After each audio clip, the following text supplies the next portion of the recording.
Bonjour à tous et merci à vous de nous rejoindre sur Monaco Info. Quels sont les titres de ce nouveau JT? Les voici en images, bien sûr, dans votre sommaire.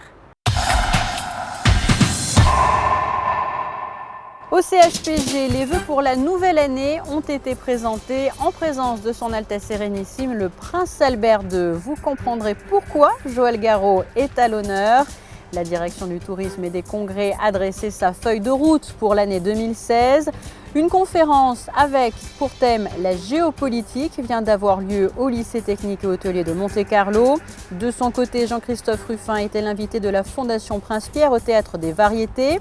Vanille Bourillon reviendra sur la vente aux enchères organisée au Yacht Club de Monaco et vous livrera plus de détails sur une toute nouvelle exposition présentée dans la galerie du Parc Palace. C'était au tour du centre hospitalier Princesse Grace de procéder à sa traditionnelle cérémonie des vœux. L'occasion également de revenir sur le bilan de l'année 2015, l'année écoulée, en présence du prince souverain et de plusieurs personnalités monégasques. Voyez le reportage d'Alexandra Pani, de Marion Sapé-Triomphe et de Louis Borgia. Le directeur du centre hospitalier Princesse Grace a évoqué une année complexe pour l'exercice 2015, mais avec tout de même de nombreuses satisfactions et en premier lieu un bilan positif pour le budget. En effet, pour la 8e année consécutive, la situation budgétaire est maîtrisée et pour la 5e année de suite, elle est même excédentaire. Nous avons eu également une grosse satisfaction, c'est la certification de la Haute Autorité de Santé.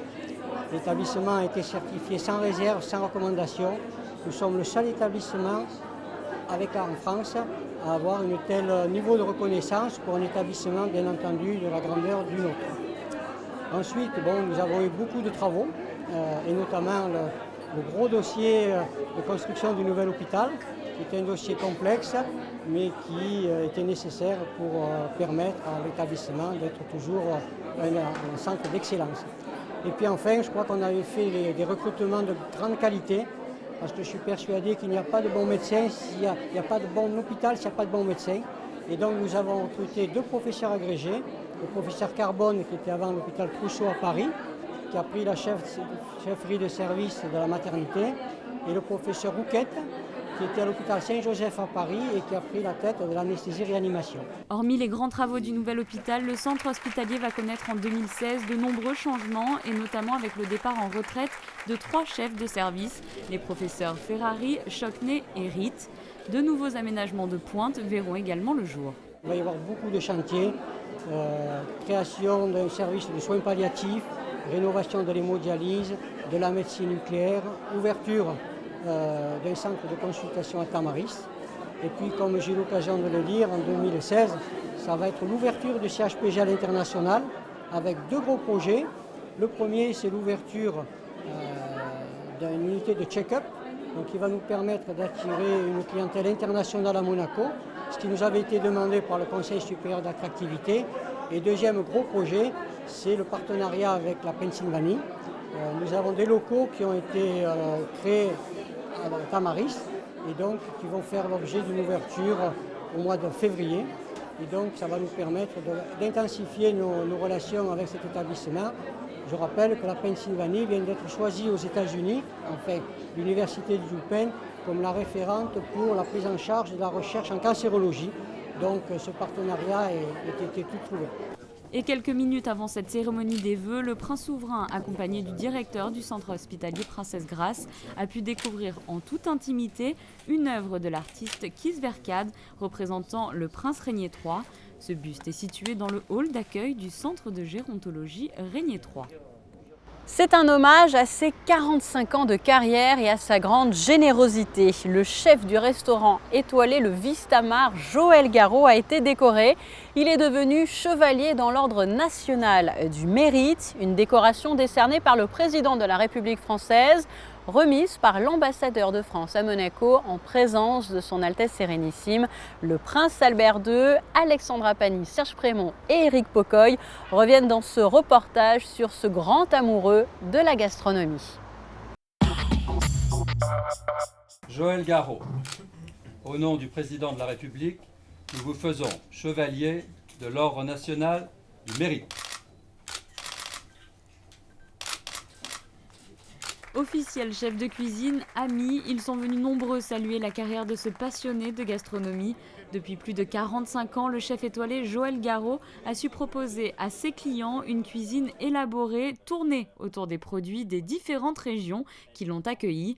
De l'hôtel Hermitage à la Baule à l'hôtel Hermitage à Monaco, le chef a su séduire par l'authenticité et la qualité de sa cuisine. Un travail reconnu à plusieurs reprises. Il a en effet déjà été décoré chevalier dans l'ordre du mérite agricole, officier des palmes académiques ou encore chevalier dans l'ordre de Saint-Charles. Aujourd'hui, c'est une nouvelle reconnaissance avec la nomination en tant que chevalier dans l'ordre national du mérite décerné par le président de la République française. C'est pour moi une double reconnaissance, c'est une reconnaissance de l'État français par cette mérite national et puis une reconnaissance par la présence du chef d'État de la principauté de Monaco. Donc pour moi c'est une double reconnaissance et aujourd'hui je dois dire que je suis un homme plus qu'heureux parce que j'avais convié une trentaine de chefs et ils sont tous là. Alors ça veut dire que voilà, dans une carrière comme la mienne, on a su développer une certaine fraternité et aujourd'hui cette fraternité elle est là avec plein de gens autour de moi qui partagent un peu ce côté cuisine, ce côté servir, ce côté on va dire générosité et voilà. Et aujourd'hui j'ai que des hommes généreux autour de moi donc ça me fait très plaisir. La générosité justement comme fil rouge de sa carrière. Si je devais refaire une carrière, je ferais exactement la même. Je me suis, entre guillemets, éclaté dans ma carrière professionnelle. J'ai rencontré plein de personnes qui étaient, contrairement à ce qu'on peut dire, avec qui on partageait, des clients par exemple qui n'étaient pas contents, mais au bout d'une demi-heure d'échange avec, qui repartaient et qui me disaient je reviens demain, écoutez ce que vous m'avez dit. Ça m'est arrivé dans des établissements. Et voilà, c'est tout ça, ça fait partie d'une carrière. Et bon, c'est vrai que je donne pour les enfants, je donne, là maintenant je vais m'occuper des anciens parce que je vais faire la Chandeleur le 9 février, voilà. Et ça fait partie de ça, c'est ma vie, quoi. C'est en 1991 qu'il s'installe en principauté, d'abord aux commandes du restaurant La Coupole de l'hôtel Mirabeau. Il ouvre ensuite le restaurant Vistamar, dédié aux produits de la mer et de saison, des produits choisis méticuleusement parmi les agriculteurs de la région qu'il défend avec vigueur. Il était assez naturel qu'il soit un jour, à 60 ans, après tout c'est assez naturel, qu'il puisse être reconnu au titre de l'Ordre national du mérite, qui est un ordre national, c'est-à-dire que c'est un ordre, c'est le président de la République lui-même qui signe le décret, comme le chef Garreau l'a rappelé au début. Et le président de la République l'a fait sur le rapport et la proposition de l'ambassadeur de France à Monaco, c'est-à-dire de moi-même. Voilà. Mais je pense qu'il était temps de le faire, on aurait peut-être pu le faire plus tôt d'ailleurs, à vrai dire, mais il était naturel de le faire. Le monde que vous avez ce soir montre bien que Joël Garreau est un chef populaire à la fois par la qualité de sa cuisine et aussi par son comportement, parce qu'il est toujours prêt à faire connaître ce qu'il fait, à transmettre son savoir, ses compétences, et il le fait avec bonne humeur et avec un très grand talent que tout le monde lui reconnaît. Cette distinction est le fruit d'une belle carrière en France et en principauté, mais elle souligne également le rayonnement qu'il a su apporter à la gastronomie française à l'international. Comme l'a précisé l'ambassadeur de France, le chef Joël Garreau est comme une étoile au firmament de la gastronomie. Dans le reste de l'actualité à présent, vous le découvrez sur ces images. Le président du Conseil national, Laurent Nouvion, et plusieurs conseillers nationaux ont présenté depuis le début du mois de janvier leurs vœux aux aînés dans plusieurs établissements comme à Quétoudinet ou ici à la Fondation Hector Otto. Des instants de partage en ce début d'année 2016. Exactement. La direction du tourisme et des congrès vient de réunir ses responsables des bureaux à l'étranger. L'occasion de faire le bilan de l'année écoulée et d'évoquer bien sûr plusieurs perspectives pour l'avenir. Fabien Bonilla et Olivier Bonello vous livrent plus de détails dans ce reportage. Les 10 bureaux de la DTC à l'étranger se sont retrouvés à Monaco pour la réunion annuelle. 37 personnes représentent la DTC à travers le monde, que ce soit à Milan, New York, New Delhi, Tokyo, Singapour, Pékin, Sydney, Sao Paulo, Moscou ou encore Londres, l'objectif de cette réunion annuelle est multiple. En fait, le premier, c'est d'évaluer leur action pendant l'année écoulée. Le suivant, c'est de déterminer l'ensemble de leurs actions sur l'année à venir. Alors là, c'est assez monumental. Ce sont des rendez-vous qui durent 2 à 3 heures par bureau. Ensuite, de discuter chaque action, chaque intérêt des actions, et puis de mesurer tout simplement l'impact qu'a eu leur action sur leur marché par rapport à nos statistiques. Une occasion de mieux se connaître et surtout de créer des synergies.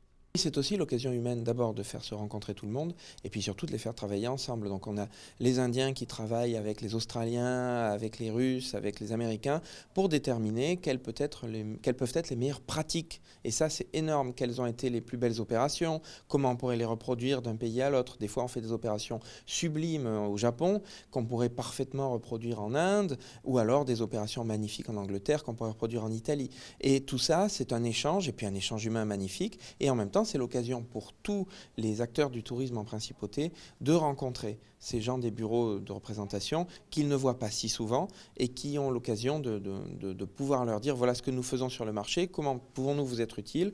Et donc il y a un grand brassage humain pendant toute cette semaine où tout le monde dit écoutez, j'ai une idée, j'ai du business à trouver là, j'ai une possibilité là, et en fait les synergies marchent tellement bien que cette réunion devient vraiment le point d'orgue pour lancer notre saison d'action, notre année d'action dans le monde entier. La direction de la DTC en a profité également pour dresser le bilan de l'année écoulée. C'est très simple, 2015 fut la meilleure année de l'hôtellerie monégasque. En termes de revenus par chambre disponible, qui est l'indicateur de l'hôtellerie, on a battu, y compris l'année dernière, y compris l'année d'avant, qui étaient déjà des années de record. Donc on est vraiment dans de très très bons chiffres. Les hôtels de la Principauté ont proposé plus de 800 000 nuitées en 2015. Ce rendez-vous annuel de la direction du tourisme et des congrès permet aussi de présenter un plan d'action et de donner les orientations à venir. Alors pour 2016, on va continuer notre action en Russie puisqu'on a une situation de difficulté économique en Russie, mais on va surtout profiter des opportunités en Chine. On a une extrême poussée des nuitées chinoises, les Chinois arrivent, les Indiens arrivent aussi, notre travail paye. Et puis on a l'Angleterre qui se révèle être un marché énorme pour nous. Ils sont le 2e marché à ce jour en Principauté de Monaco. Et plus nous avançons, plus nous nous rendons compte que nous avons de très gros congrès haut de gamme en Angleterre, combinés avec une clientèle de très haut niveau qui adore venir à Monaco. Ce rendez-vous annuel s'est achevé par une grande soirée organisée à Fontvieille au milieu de l'exposition de la collection de voitures anciennes de Son Altesse Sérénissime, le Prince de Monaco. Ouvrons à présent une page consacrée aux différentes conférences qui ont été organisées ces derniers jours en Principauté, à l'image de celle-ci, suivie par Frédéric Hélion. Dans l'auditorium du lycée technique et hôtelier de Monte-Carlo, la direction de l'éducation nationale de la jeunesse et des sports et la Monaco Méditerranée Foundation ont organisé ce rendez-vous consacré à la géopolitique. Arrive un âge où l'on doit prendre de grandes décisions et pour mieux appréhender le monde de demain, la Monaco Méditerranée Foundation vient de lancer, en collaboration avec la direction de l'éducation nationale de la jeunesse et des sports, un cycle de conférences sur des thèmes d'actualité et destinés aux lycéens de la Principauté. 200 élèves de première et de terminale des lycées FANB et Albert Ier étaient présents pour cette première au lycée technique et hôtelier de Monaco. C'est vrai que nos élèves, il faut aussi les intéresser à ce qui se passe, aux enjeux politiques, par exemple, du 21e siècle. Et donc, on a voulu proposer une série de sujets qui vraiment étaient ancrés dans la réalité, dans la politique, pour que finalement, on ait, nos élèves aussi une culture générale de notre siècle. Ils arrivent à l'âge où ils doivent faire des choix. Alors, il faut quand même qu'ils comprennent que la société de demain ne sera pas celle d'aujourd'hui. Que de grands changements nous attendent et que tous ces bouleversements, on doit les leur communiquer, les leur expliquer pour qu'ils sachent comment choisir leur avenir. Le thème de cette première conférence, la géopolitique du XXIe siècle et les principaux enjeux de sécurité du monde d'aujourd'hui.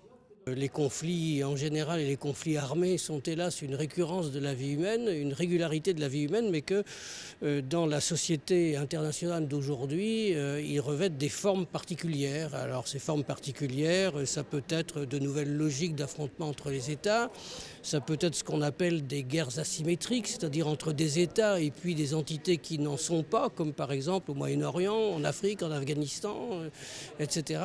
Et puis ça peut être aussi le terrorisme qui est sans doute une échéance de long terme, qui est un phénomène auquel les sociétés occidentales en général, et les sociétés européennes en particulier, vont devoir faire face durant plusieurs décennies vraisemblablement. Les élèves ont été préparés en amont par les professeurs et après ces conférences, des débats seront organisés lors de leur retour en classe. Autre conférence de la Fondation Prince-Pierre. Cette fois-ci, Jean-Christophe Ruffin était au Théâtre des Variétés pour évoquer sa marche vers Compostelle. Vanille Bourillon. Après avoir passé 3 ans en tant qu'ambassadeur au Sénégal, Jean-Christophe Ruffin souhaite retourner à l'essentiel. L'idée d'une grande marche l'attire alors. Parmi les marches que j'avais envisagé de faire, il y avait cette marche de Compostelle et sans rien y connaître, je me suis retrouvé sur ce chemin.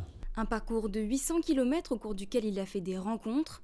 Un chemin au départ religieux mais qui attire aujourd'hui des personnes du monde entier aux convictions bien différentes. Mais en réalité, il y a des catholiques bien sûr sur ce chemin, mais il y a des gens qui viennent de tout un tas d'autres religions, d'autres horizons, qui viennent pour d'autres motivations. Au fond, c'est un chemin un peu postmoderne, si vous voulez. C'est un chemin où se mélangent toutes les positions qu'on peut trouver dans la société. Une transformation du corps, des courbatures, c'est après avoir marché des jours que ce chemin vers Compostelle offre une nouvelle vision. Les marcheurs enlèvent des choses de leur sac à dos, parce qu'ils mettent toujours trop de choses au départ, puis ils trouvent ça lourd, alors ils en enlèvent. Et je pense qu'ils enlèvent aussi en rentrant beaucoup de choses de leur vie. Parce que c'est un des profits du chemin, c'est justement cette réflexion sur l'essentiel. Qu'est-ce qui est essentiel ? Démystifier cette marche, raconter comment elle se passe réellement, c'est ce que va expliquer Jean-Christophe Ruffin lors de sa conférence, comme il l'a fait dans son livre « Immortelle randonnée ». Vanille Bourillon qui s'est également rendue au Yacht Club de Monaco pour suivre une vente aux enchères liée à la grande actualité de ce mois de janvier puisqu'il s'agissait de pièces issues du monde du cirque. Voyez son reportage. Ces 3 frères d'origine italienne ont marqué l'histoire du cirque et surtout des clowns. En trio, ils ont su imposer leur génie. Cette vente aux enchères d'une centaine de pièces se transforme alors en hommage aux frères Fratellini. Tous ces objets, à la fois photographies, objets, sculptures, instruments, costumes, retracent à la fois leur carrière professionnelle et puis leur vie aussi. Il y a quelques très jolies photos où on les voit dans le civil, toujours ensemble. Voilà, c'est une tranche d'existence de pratiquement 50 ans. De leur vie, que l'on va célébrer grâce à cette vente. Une vente sur le thème du cirque ne pouvait pas se faire ailleurs qu'à Monaco pour l'administrateur délégué d'Arcurial, lui-même attaché à la principauté. Lorsque le dossier nous a été confié, évidemment, tout de suite, je me suis dit, mais tiens, il faut d'abord vendre ça à Monaco, et puis en plus, à l'occasion de ce 40e anniversaire, ça ne pouvait pas tomber mieux. Donc on a dit aux collectionneurs, voilà, est-ce que ça vous intéresse que nous vendions votre collection, non pas à Paris comme on aurait pu le faire, mais à Monaco. Puis c'était aussi une façon de rendre hommage à ce festival auquel moi j'ai souvent participé étant enfant comme spectateur. Un événement créé grâce à la passion d'un collectionneur pour les frères Fratellini qui devra intéresser les amateurs de cirque présents pour le festival. En tout cas, la rumeur, je crois, pendant le festival a couru et tout le monde est tout à fait au courant que cette vente aura lieu dans quelques minutes. Par téléphone, sur Internet ou en se rendant directement au Yacht Club, tous les moyens sont mis en place pour permettre aux passionnés d'acquérir ces pièces d'exception. La galerie du Parc Palace propose une toute nouvelle exposition réalisée par l'artiste Jeanne Riquette. Elle est donc à l'honneur, ou plutôt ses œuvres, et ses œuvres sont à découvrir tout de suite à travers ce reportage réalisé par Vanille Bourillon. Peinture à l'eau, en accord avec son thème, cette artiste qui se définit entre abstraite et figurative a décidé de peindre en public au Parc Palace. Élevée au sein d'une famille d'artistes, elle ne s'attendait malgré tout pas à en devenir une.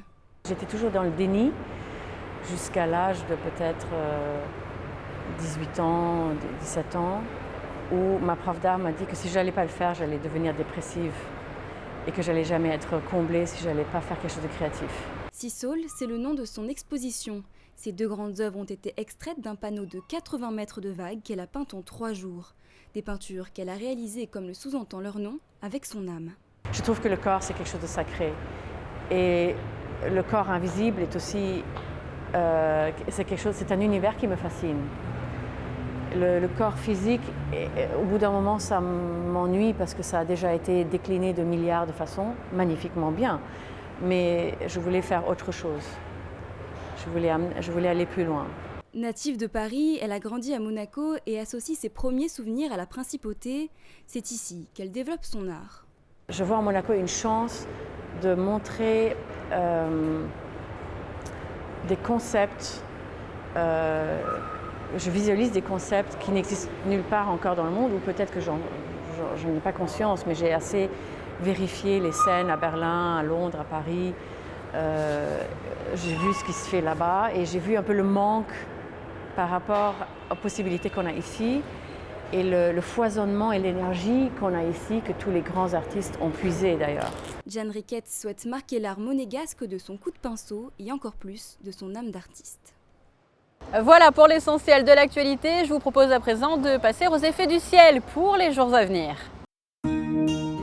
Vendredi, davantage de soleil le matin que l'après-midi, pas de pluie, comptez de 7 à 11 degrés. Samedi, un ciel assez nuageux dans la matinée, mais de belles éclaircies dans l'après-midi. Dimanche, du soleil et quelques nuages, peu de vent, poursuite de la remontée des températures.